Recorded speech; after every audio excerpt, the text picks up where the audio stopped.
The first sign of the awakening came long before anyone in the kingdom realized it, long before the screams, the vanishings, and the slow, sickening unraveling of the realm's sanity. It began with a whisper. Soft. Dry. Almost like silk brushing against stone. But the mountains heard it. And they trembled. Kale, the rogue warrior the bards once celebrated, felt the dread ripple through him the moment he stepped onto the abandoned road leading into the Whispering Valley. His instincts were carved from war and sharpened by betrayal, yet nothing he had lived through, not the battlefield massacres, not the night his entire brotherhood was slaughtered, felt as ominous as the silence that lay across the valley now. No birds. No wind. Just the faint, brittle sound of something moving beneath the earth. He tightened his grip on the worn hilt of his blade. The metal felt strangely cold, as if reacting to an unseen presence. The valley stretched before him like an open wound, trees bent backward unnaturally, branches warped into shapes resembling limbs twisted in agony. Webs clung to them like shrouds, thick as tapestries and pulsing faintly as though alive. Kale swallowed hard. Nothing natural spun webs like these. He stepped closer. The air felt heavy, sticky, almost viscous. Every breath came with a faint metallic taste, like inhaling old blood. His boot sank into something soft. When he looked down, he froze. A layer of silk, dark gray, threaded with veins of black, blanketed the ground. And it was warm. A crawling chill raced up his spine. Warm meant alive. He knelt, pulling his glove tighter before touching the webbing. It quivered. Not from him, but from something responding deeper beneath. Something shifting. Something ancient. Kale instantly withdrew his hand, wiping his fingers as though he had touched death itself. He wasn't wrong. A low tremor rippled through the valley floor, making the trees sway like corpses in a mass grave. The webs vibrated, resonating. With an eerie, bone-deep hum. Kale backed away, eyes scanning the shadows. Then he heard it. A whisper. Not in the air. In his mind. Come closer. Kale's heart slammed hard in his chest. He staggered, pulling his blade free. The whisper grew louder, slipping into his thoughts like warm venom. You survived the battles. You survived the betrayals. Come to me, warrior. I will take what remains. His throat tightened. It felt as though invisible legs were crawling down his spine, tapping along each vertebra. He shook his head violently. Get out, he whispered to himself. But the voice only laughed, dry, rasping, ancient. Kale knew the legends. Every soldier did. The Soul Eater. The Devourer of Light. The spider that consumed kings. But legends were stories to frighten children. They weren't meant to breathe. Or whisper. Or call your name. A sudden thump echoed across the valley. Then another. The ground pulsed beneath him as though something massive was dragging itself closer, too slow, too heavy, too purposeful. Kale turned, ready to retreat. But the path behind him was no longer empty. Webs had grown across it. Instantly. Silently. Blocking his escape like a closing throat. His pulse thundered. He charged forward, slashing at the silk. The blade tore through, but the fragments wriggled, knitting themselves back together as though alive. Another whisper slithered through his skull. You cannot leave. You were chosen. Chosen. Kale's breath hitched. Chosen for what? The valley darkened suddenly. Clouds rolled overhead, swallowing the sun until only a faint bruise-colored glow remained. The webs reacted, shivering, glowing with a sickly, pulsating luminescence that spread outward like infection, lighting the valley in an otherworldly pallor. And from the farthest corner of the valley, something moved. Kale didn't see it fully. Just a silhouette, tall, impossibly thin, with jointed limbs that bent the wrong way. 8 of them. His blood froze solid. The creature's presence pressed against his mind, heavy, suffocating, like 1,000 whispering mouths speaking at once. Cale stumbled backward, blade trembling in his grasp. The legend was real. And it was waking. The whispers grew louder, hungry, eager, echoing through the marrow of his bones. I smell your fear, warrior. I will feast on your soul. Cale ran, not out of cowardice, but because every instinct screamed that whatever lurked in the valley was far older and far hungrier than he could comprehend. But as he fled through the warping forest, the ancient voice followed. You cannot run from the spider. Your soul is already mine. Ira had always known she was cursed. She felt it in the way the world grew quieter when she entered a room, how flames dimmed around her fingertips, how the air seemed to recoil whenever she whispered even the simplest spell. Magic flowed through every mage like a river, steady, warm, obedient. But in Ira, it was a storm. A violent, unsteady chaos that never truly slept. Tonight, that chaos trembled. She stood in the crumbling watchtower, staring across the silent expanse of the whispering valley. The horizon pulsed faintly, as though stitched with threads of sickly light. A wrongness settled over the land, thick enough to taste, sharp enough to wound. The torches around her flickered, sputtering in agitation. They sensed it, too. Something ancient had stirred. Ira pressed a hand against her temple. Every nerve felt aflame, every bone vibrating with a distant sound, like thousands of voices screaming all at once and then abruptly silenced.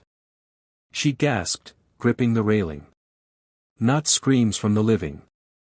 Screams from something deeper. Not again, she whispered shakily. For the last week, she had heard them every night, muffled cries coming from the ground beneath her, from the mountains beyond, from the sky itself. Her master once warned her that powerful magic could sense approaching catastrophe long before humans ever could. But nothing prepared her for this kind of terror. A sudden jolt of pain shot through her skull, forcing her to her knees. She clenched her jaw, nails digging into the stone floor. Images flashed behind her eyelids, shadows writhing, webs spreading like veins, an enormous silhouette lurking just beyond the veil of reality. And eyes, 8 eyes, glowing like dying embers. She recognized the legend immediately. Every sorcerer did. The soul-eating spider. The harvester of human light. The nightmare that devoured the sins of kingdoms.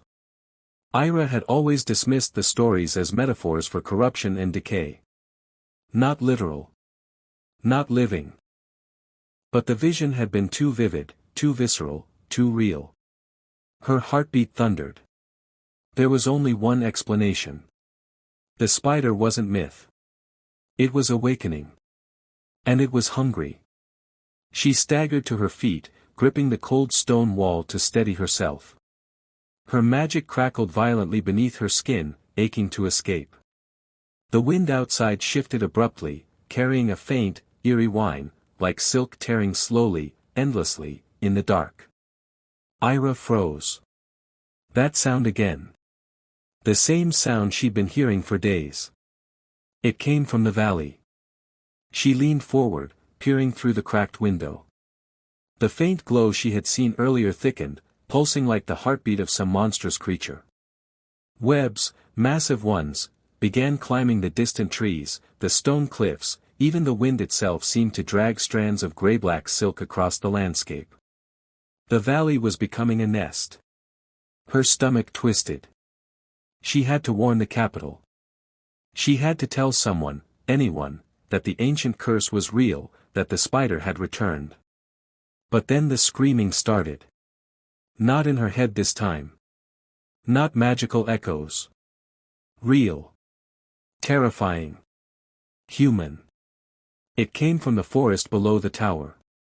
A single scream at first, then another, then 5 more, rising into a chorus of agony that froze her blood. Ira ran to the stairs, nearly tripping on her own robes. She burst through the tower door and sprinted outside onto the steep hillside path. The night air felt thick, suffocating. Her boots skidded against the dirt as she descended, heart pounding like a war drum. "Hold on," she shouted, though her voice sounded small in the heavy darkness. "I'm coming." The screams grew louder, more desperate. Leaves rustled violently. Webs glistened between the branches, vibrating with eerie tension. Ira's breath hitched as she reached the forest's edge. "Who's there?" she called, lifting her glowing hand. But her voice faltered when she saw the figures. 6 villagers hung suspended in midair, wrapped in shifting silk.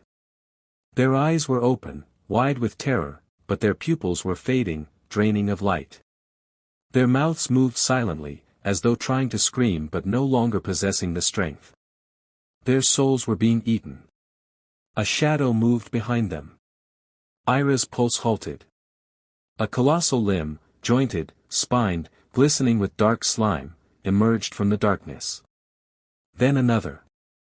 8 in total, unfolding like a nightmare unraveling itself.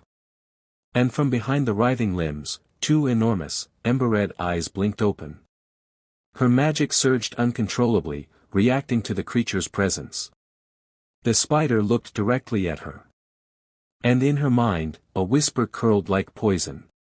"Mage. You taste powerful. You will feed me well." Ira stepped back, terror flooding her veins. The nightmare from legend had found her. And it was coming. Princess Leora had always felt the curse following her. Not in the shadows behind her. Not in the whispers of jealous courtiers. But in her blood. It started when she was 12, those sudden moments where her heart would stop for a beat and she'd hear something crawling in the walls of the palace. At first, she thought it was rats. But rats didn't whisper her name. Rats didn't sound like something ancient and starving. Rats didn't breathe like they were inches from her ear while she slept. Now, at 20, the whispers were back. Stronger. Clearer. Hungrier. Leora stood alone in the palace chapel, the stained glass windows painting fractured colors across her trembling hands. The air was unusually cold for spring, thick enough that her breath fogged in front of her. The candles flickered violently, as if trying to escape some unseen force. She wrapped her arms around herself. "You're imagining it," she whispered to no one. But the creeping feeling at the base of her spine said otherwise. Her nightmares had been getting worse, webs crawling from the ceiling, suffocating her in sticky strands that dug into her skin, 8 burning eyes staring down from the darkness, a guttural voice whispering over and over. "You are mine. You were always mine." Tonight, the whispers were not dreams. A soft tapping came from behind the chapel walls, delicate at first, like fingertips on wood, then sharper, more deliberate. Leora spun around, her breath catching. The tapping continued, skittering across the stone like something with too many legs. She backed toward the altar. "Who's there?" she called, though dread twisted her voice thin. The chapel went silent. Then. Tap. Tap. Tap. Right behind her. Leora jolted away, nearly tripping over her gown. Her pulse hammered painfully. She pressed a hand to her chest as if she could keep her heart from leaping out. The tapping shifted to the ceiling. Slow. Steady. Predatory. Leora's gaze lifted, and she froze. A dark mass clung to the stone overhead, barely visible in the dim candlelight. Its limbs were long, far too long, bent in angles no living creature should possess. It shifted slowly, deliberately, as though savoring the moment before revealing itself. Her voice cracked. "No, no, that's not real." The limbs retracted into the shadow. The creature melted back into darkness, but the oppressive presence remained, heavy enough that Leora's knees weakened. She whimpered. Then the whisper came. Not from the wall. Not from the ceiling. From inside her head. "Little princess. You've run from me long enough." Her scream choked before it left her throat. She clutched her skull, shaking violently. Stop, stop, get out of my mind. But the voice only tightened around her thoughts like silk strangling a throat. You carry the curse. The bloodline marked for devouring. You were offered to me the day you were born. A promise owed. A meal reserved. Her blood ran ice cold.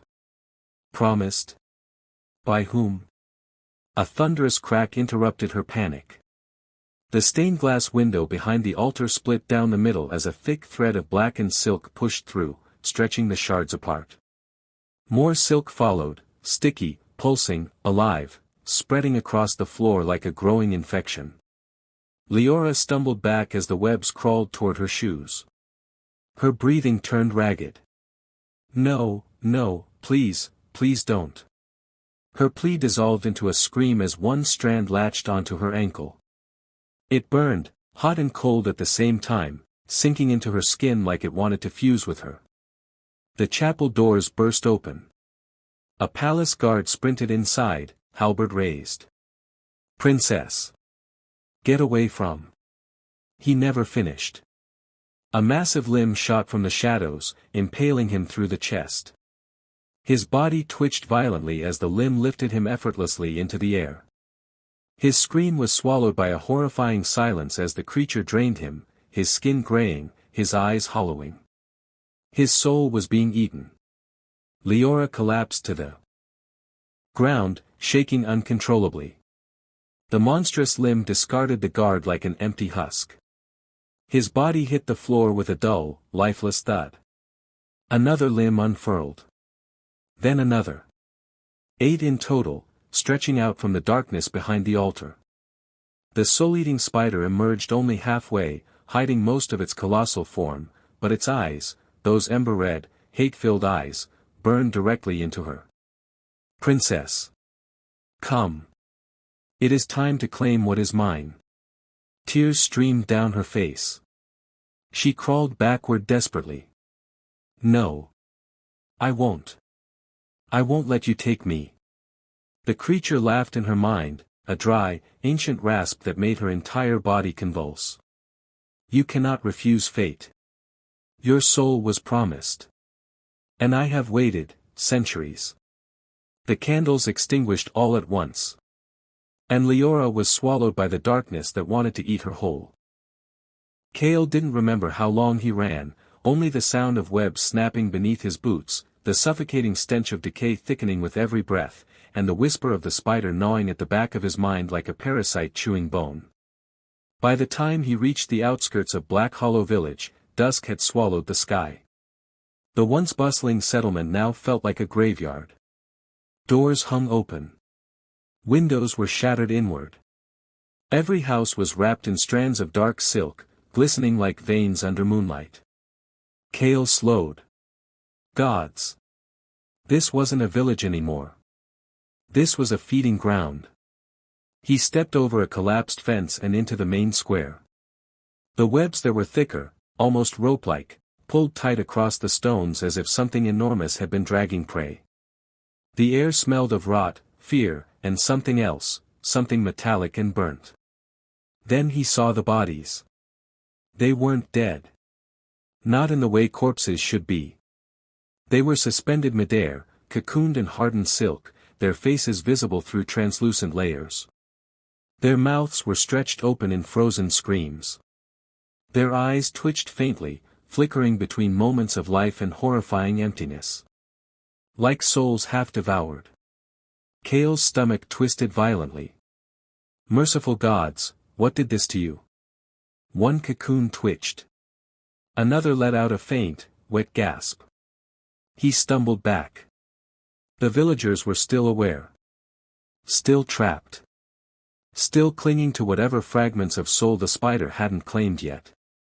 He reached instinctively for his blade, though he knew it wouldn't help them, not against this kind of nightmare.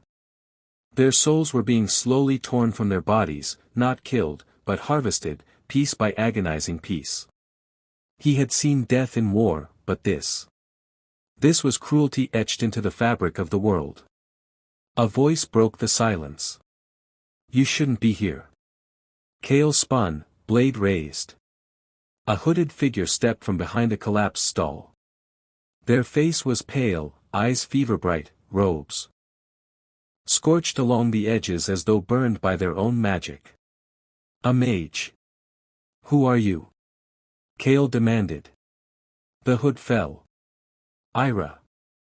Her eyes were wide, wild, burning with fear that looked too raw to be faked. Her hands trembled, glowing with unstable magic.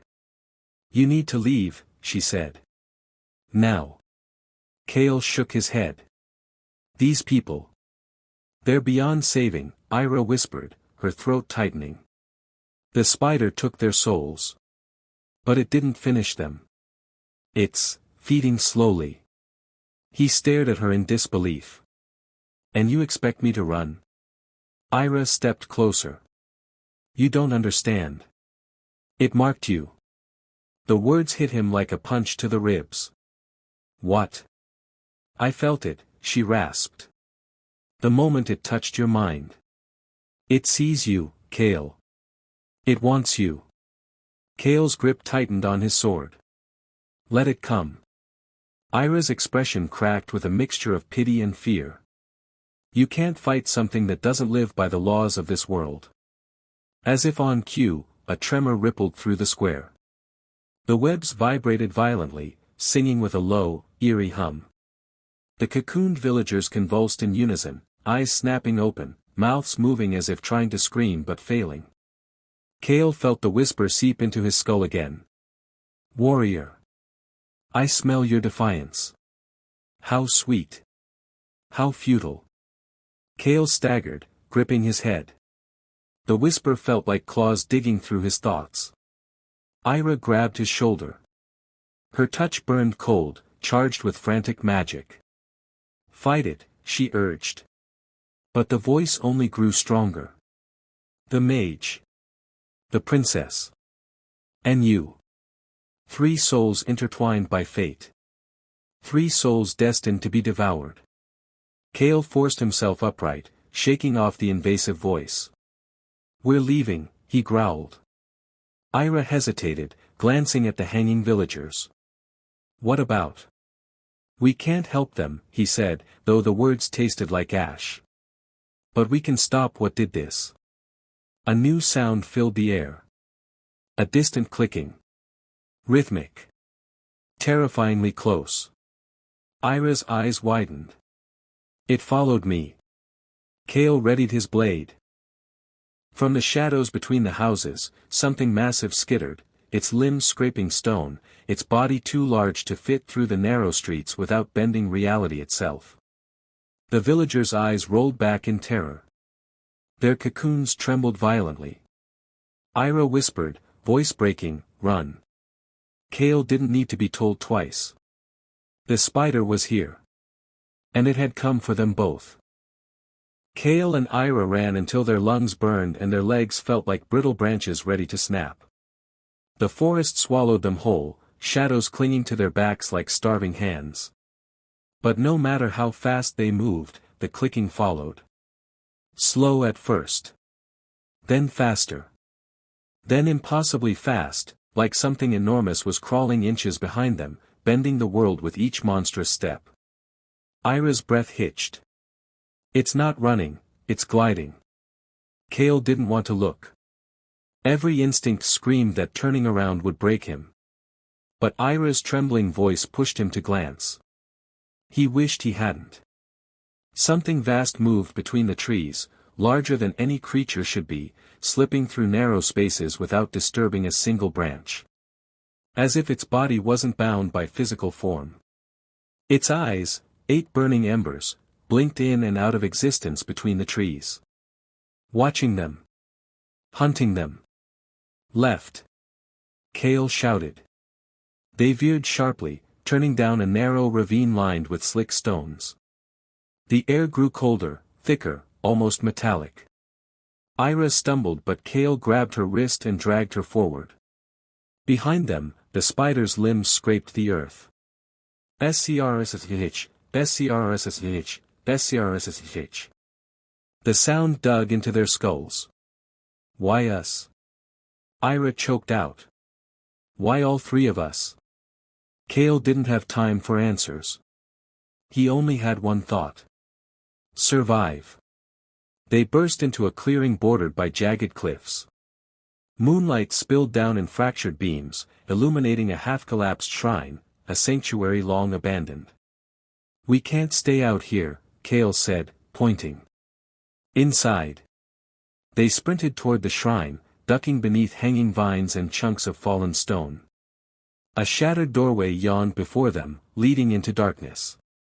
Kale shoved Ira inside first, then turned. A limb slammed into the earth inches from his face. It impaled the soil like a spear, cracking stone as though it were soft clay. The spider didn't roar or screech. It simply clicked, a cold, calculated rhythm. That vibrated in Kale's bones. Click. Click. Click. A warning. A promise. A countdown to death. Kale dove inside the shrine, barely avoiding another limb that swept across the entrance. Ira grabbed his arm and tugged him deeper into the shadows. The shrine smelled of dust, old incense, and something else, something faintly burnt. Ira lit her trembling hand with a small flame. The flickering light revealed a mural etched across the wall. Kale froze. The images told a story, primitive but unmistakable. A kingdom. A curse. A giant spider descending from the sky like a starving god. People being drained of glowing light, their souls. And at the center. A family of royal blood kneeling before the creature, offering a newborn wrapped in silk. Ira's voice cracked. Leora. Kale clenched his jaw. The princess was part of this. Ira's eyes filled with dread. Not by choice. Another mural showed something worse, scribbles of horror carved by desperate hands. Figures running. Screaming. A warrior holding a blade against an impossible force. A mage pouring magic into the ground as if trying to seal something away. The final image. A spider towering above all. Its jaws open. Its limbs spread wide. And three human silhouettes caught in sticky strands, their souls glowing faintly. 3 souls. A warrior. A mage. A royal. Kale felt his breath stop. It's us. Ira's magic dimmed with terror. We were marked centuries ago. A deafening crack shook the shrine as a massive limb smashed against the outer wall. Dust rained from the ceiling. Stones trembled as though the entire structure were a brittle eggshell. The spider clicked again. Click. Click. Click. It was impatient now. Kale, Ira whispered, if it collapses this place. We're not letting it end here. He scanned the room for anything they could use. His gaze landed on an old altar buried under rubble. Something glinted on top, a shard of crystal, dark as dried blood, pulsing faintly like a heartbeat. Ira gasped. That's forbidden magic. Kale picked it up, feeling cold seep into his veins. But can it help? It can destroy, she whispered. Or corrupt. Or kill its user. Kale looked at the weakened stone door trembling under the spider's relentless strikes. Better me than all of us. No. Ira grabbed his wrist. Once it bonds to you, you won't be Kale anymore. Another limb tore through the outer wall. Moonlight bled inside as stone shattered. The spider's glowing eyes appeared in the crack. Warrior. You finally choose. Good. I will enjoy taking what remains of you. Kale closed his hand around the crystal. Ira, when I move, run. The shrine shook violently as the spider forced its way inside. Ira screamed his name. And the web closed around them. The shrine shattered around them. Stone cracked like thin bone as the soul-eating spider forced its colossal mass through the fractured wall. Limbs longer than spears scraped through the rubble, each movement deliberate, slow, confident, mocking. Its 8 glowing eyes scanned the darkness until they found Kale. Until they found the crystal clutched in his hand. Ira backed away, trembling violently. Kale, you need to drop it. Now. But Kale couldn't. The shard pulsed against his skin, cold, rhythmic, hypnotic. Almost alive. The spider clicked, a deep, resonant sound that made the air vibrate. You carry the heart of the first sacrifice. And yet you still believe you can resist me. Kale didn't answer. Words felt useless in front of something that didn't kill out of hunger, but because it enjoyed peeling souls apart like threads. Ira grabbed his arm. Listen to me. That crystal, it was carved from the soul of a betrayed king. It takes whatever it's bonded to. Kale swallowed hard. Good. Then maybe it'll take the spider. It'll take you first, she whispered, voice breaking. Another limb slammed into the ground, sending debris flying. Kale shoved Ira behind a fractured column. Stay back. He raised the crystal. It pulsed brighter, black veins crawling across his hand like ink spreading under the skin. The spider paused. Then it laughed, a horrific, psychic rumble that clawed through their minds. You would use that? Do you even know its name? The crystal throbbed in Kale's palm. The air warped around it, bending. Screaming. Ira stepped forward before he could react and slapped her glowing hand against his chest. He felt magic surge through him, a foreign, frantic force. I'm binding your soul, she shouted. So you don't lose yourself completely. Pain ripped through him. His knees buckled. The crystal responded violently, sending black tendrils crawling up his arm, embedding into his flesh like barbed wire. Ira screamed as backlash hit her. Blood dripping from her nose. Stop. Kale yelled. You'll kill yourself. She shook her head, her voice shaking. Better me than lose you to it. The spider lunged. Kale barely rolled aside as a limb pierced the floor where he had been standing. He felt the impact shake the entire shrine. Ira fell to her knees, dizzy, her spell flickering. The spider advanced, filling the shrine with shadow. Warrior.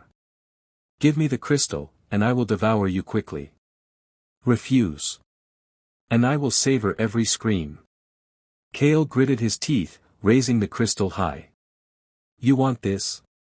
The spider hesitated. And that single stutter of movement gave Kale everything he needed. He slammed the crystal into the ground. The earth cracked. A wave of black energy erupted outward, cold, sharp, screaming. The shrine trembled violently. Ancient murals peeled from the walls. The air went pitch black for a second, then lit with flickering veins of crimson energy. Ira screamed his name. Kale felt the crystal bite into him. Threads of his essence, the shimmering, fragile pieces of his soul, were pulled like strands of silk toward the shard. He felt himself slipping. Fading. Dissolving into it. No, Kale, fight it. Ira crawled toward him, clutching his weakening body. His voice was barely a whisper. Run. But she shook her head, sobbing. Not alone. Her hands glowed again, weak, shaking, but she pressed them to his chest anyway. The spider roared. A psychic scream tore through the shrine, rattling their bones. For the first time, the creature sounded afraid. The energy from the crystal lashed out and struck one of its limbs. The spider reeled backward, its flesh bubbling where the magic touched it. Ira gasped. Kale, it's hurting it. Kale tried to speak, but the crystal pulled harder. His vision blurred. His memories, faces, voices, everything that made him who he was, began slipping away. Ira cupped his face, tears falling onto his skin. Stay with me. I'm binding your soul to mine. You're not going anywhere. Her magic flared, unstable and violent. The crystal screamed back, hungry for her soul too. Kale forced his hand open, lifting the shard toward the spider's eyes. "Come on," he whispered through clenched teeth. "Take me, if you can." The spider lunged. Kale drove the crystal forward. A shockwave detonated. The world split into white and black. Webs disintegrated. Stone exploded. The spider shrieked, limbs convulsing as the crystal tore into its essence. Kale collapsed, choking on blood. The shard dimmed, no longer hungry, but not satisfied either. Ira dragged his trembling body away from the collapsing shrine. The spider stumbled, crippled but not defeated. Its voice echoed in their minds, trembling with rage. "Warrior. Mage.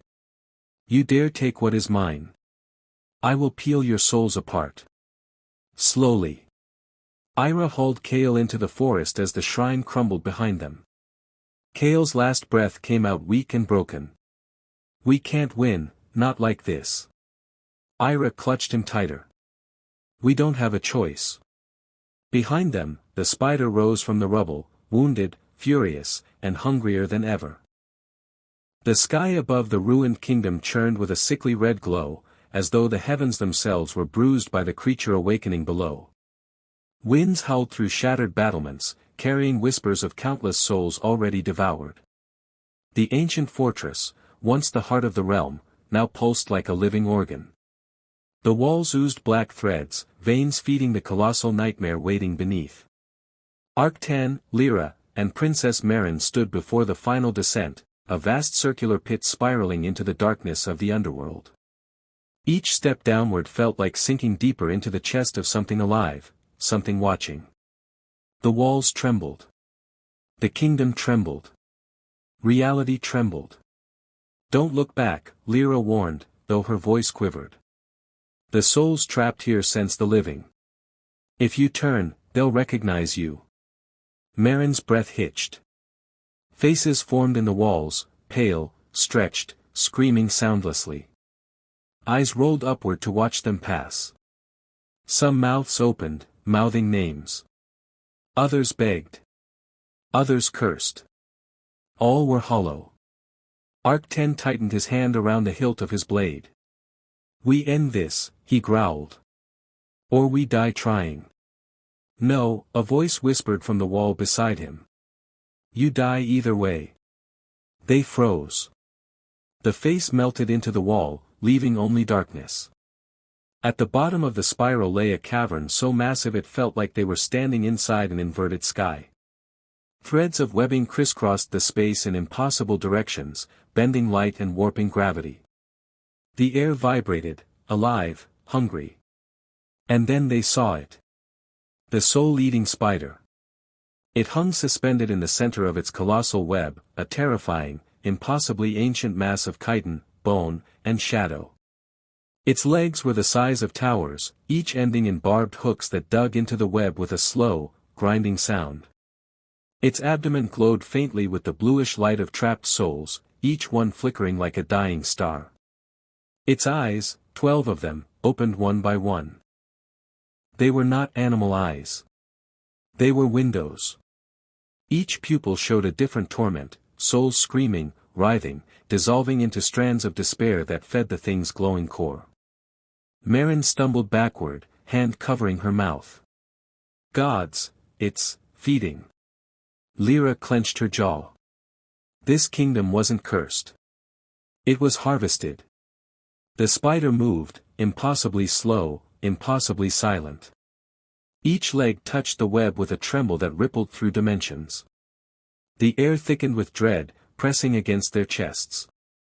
Then the voice came. Not from its mouth, it had none, but from everywhere and nowhere. "Little lights. Come to be unmade." Lyra screamed as a thread of soul web shot toward them. Arctan slashed at midair, but the force sent him crashing against a column of bone. Marin ran to him, shaking him until his eyes refocused. The spider descended, its shadow engulfing them like a falling night. "Together." Lyra shouted. "We strike together." Arctan stood, trembling but resolute. Maren drew her dagger, forged from celestial steel, radiant even in this abyss. The web pulsed. Souls writhed within the strands, some breaking apart, others merging into anguished shapes. The spider reared back. The last souls of a dying kingdom. Come forward. A tendril of web wrapped around Maren's ankle before anyone could react, dragging her across the ground. Arc-10 lunged, slicing the thread, but the spider struck again, this time grabbing Arc-10 with a barbed limb and lifting him into the air. Lyra raised her staff, screaming a spell through her tears. A wave of searing blue light hit the spider's face, its eyes flickered, and for one heartbeat, the souls trapped inside illuminated the cavern with the radiant hope of who they once were. The spider screeched, a sound that was not a sound, but a feeling, like every grief you've ever buried erupting at once. The web trembled. Reality cracked. Arc-10 dropped to the ground. Maren staggered to his side, clutching her dagger. Now! Lyra shouted. Strike its core. The spider lunged. Its maw of nothingness opened. Everything darkened. Maren charged first, dagger raised high. Arc-10 followed, swinging his blade with every ounce of strength left in his soul. Lyra screamed spell after spell until her voice shredded. The cavern filled with white light. Then black. Then screaming. Screaming that was not theirs. The spider convulsed, its legs slamming into the web as cracks spread across its glowing abdomen. Souls erupted in beams of blinding, burning light. For a brief, impossible moment, they thought they had won. But as the spider collapsed, its broken body twitching, something crawled out from beneath it, something smaller, faster, hungrier. Something newly born. Its eyes opened. And all 12 locked onto them. One feast ends. Another begins. The story continues into eternal darkness.